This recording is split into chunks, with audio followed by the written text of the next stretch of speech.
Hello दोस्तों, welcome back to my YouTube channel.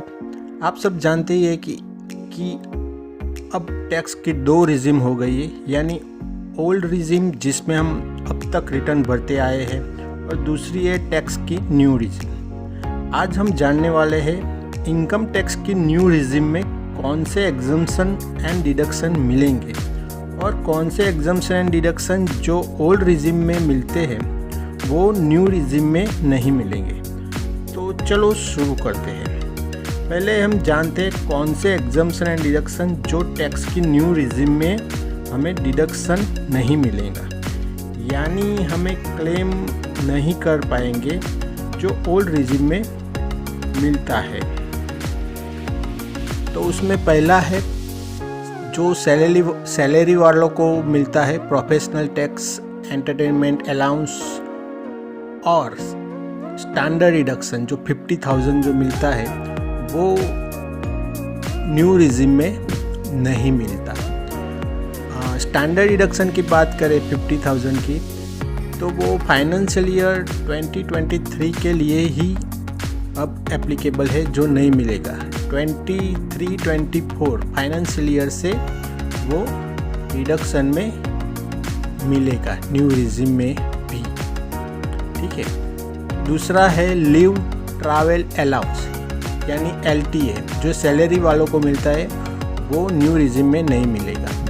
House rent allowance भी new regime में salary वालों को जो मिलता है वो नहीं मिलेगा। दूसरा जो अलाउंसेस है, चाइल्ड अलाउंसेस है, हेल्पर अलाउंसेस है, चिल्ड्रन एजुकेशन अलाउंस है और अदर जो भी अलाउंस है वो सेक्शन 1040 में आता है, वो न्यू रिजिम में नहीं मिलेगा। अब बात करते हैं हाउसिंग लोन की इंटरेस्ट की। हाउसिंग लोन का जो सेल्फ ऑक्यूपाइड प्रॉपर्टी होती है जिसमें हाउसिंग लोन का इंटरेस्ट 2 लाख तक हमें बाद मिलता है, वो न्यू रिजिम में नहीं मिलेगा। दूसरा है माइनर चाइल्ड का जो क्लबिंग प्रोविज़न होता है, इसमें 1500 रुपया हमें डिडक्शन में मिलता है, वो भी न्यू रिजिम में हमें बाद नहीं मिलेगा। फिर बिजनेस की बात करें तो बिजनेस में हमें कुछ एसेट पे एडिशनल डेप्रिसिएशन मिलता है अंडर सेक्शन 32 पे, वो न्यू रिजिम में हमें नहीं मिलेगा।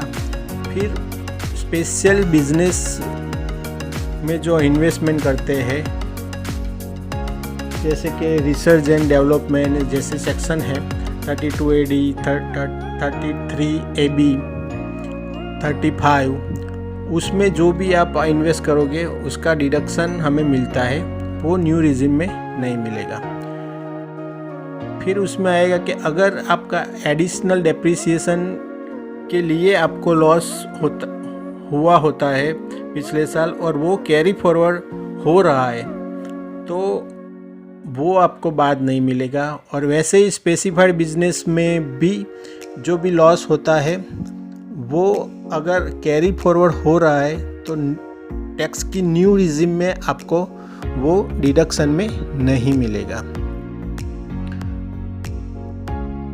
फिर आता है हमारा कि हाउसिंग प्रॉपर्टी में अगर लॉस होता है, जैसे कि हमें हाउसिंग लोन लिया है और इंटरेस्ट का हमें लॉस होता है, इंटरेस्ट बाद करके जो भी लॉस आता है वो किसी भी दूसरी इनकम के सामने, दूसरे हेड के इनकम के सामने हमें डिडक्शन में नहीं मिलेगा।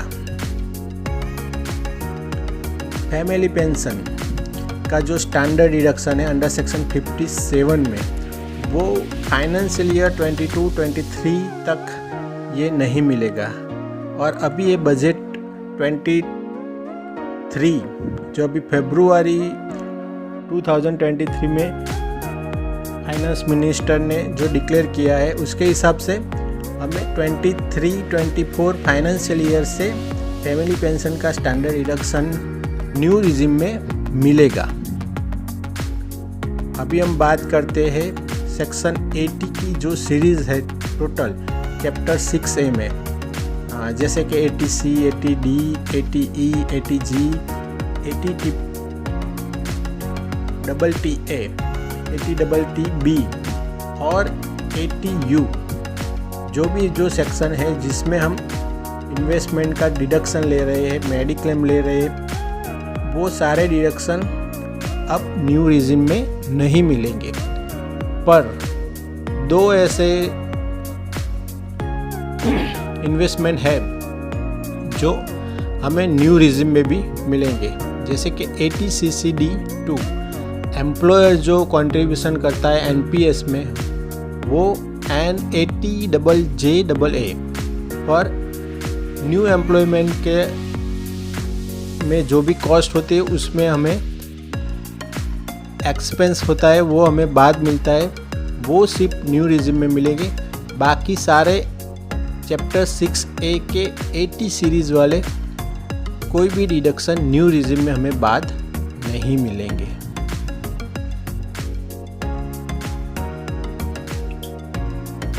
ये तो हो गया कि न्यू रिजिम में हमें कौन सा डिडक्शन नहीं मिलेगा।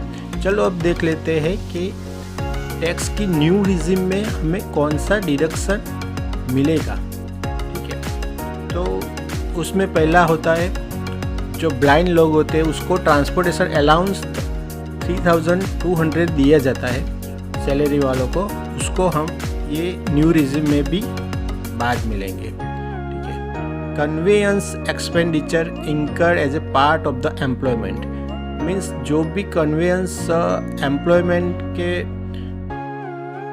दौरान, जैसे कि ऑफिस से निकल के कुछ काम के लिए जाना होता है और वो आपको कन्वेयंस देते हैं, तो ऐसा कन्वेयंस उसमें बाद मिलेगा। एग्जम्पशन ऑन वॉलंटरी रिटायरमेंट, जो भी वॉलंटरी रिटायरमेंट का जो एग्जम्पशन मिलता है वो न्यू रिजिम में भी मिलेगा। ग्रेजुएटी जो अंडर सेक्शन 10 में जो डिडक्शन मिलता है वो न्यू रिजिम में भी वो चालू रहेगा और वो आपको डिडक्शन में मिलेगा। लीव एनकेसमेंट अंडर सेक्शन 10 में जो डिडक्शन मिलता है वो न्यू रिजिम में भी मिलेगा।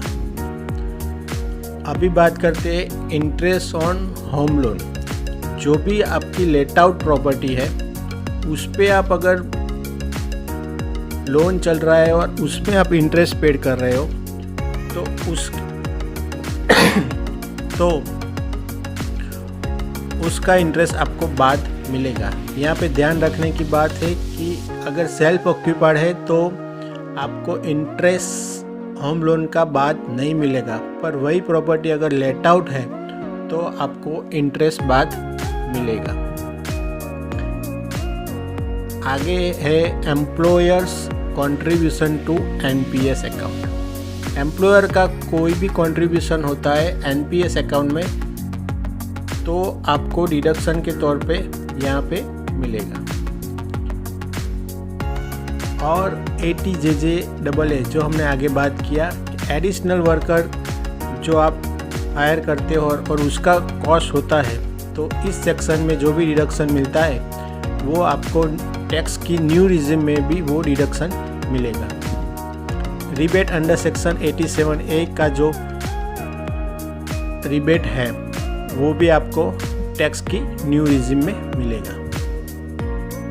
ठीक है, अभी जो फाइनेंस मिनिस्टर ने फरवरी 2023 में जो बजट में डिक्लेयर किया है वो टैक्स की न्यू रिजिम में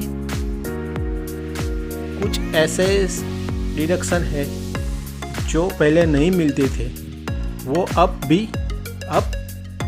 फाइनेंशियल ईयर 23-24 से वो मिलेंगे।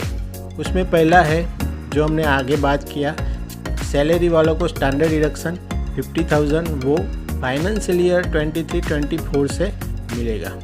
दूसरा है फैमिली पेंशन स्टैंडर्ड डिडक्शन, जो पहले नहीं मिलता था वो फाइनेंशियल ईयर 23-24 से वो भी मिलेगा।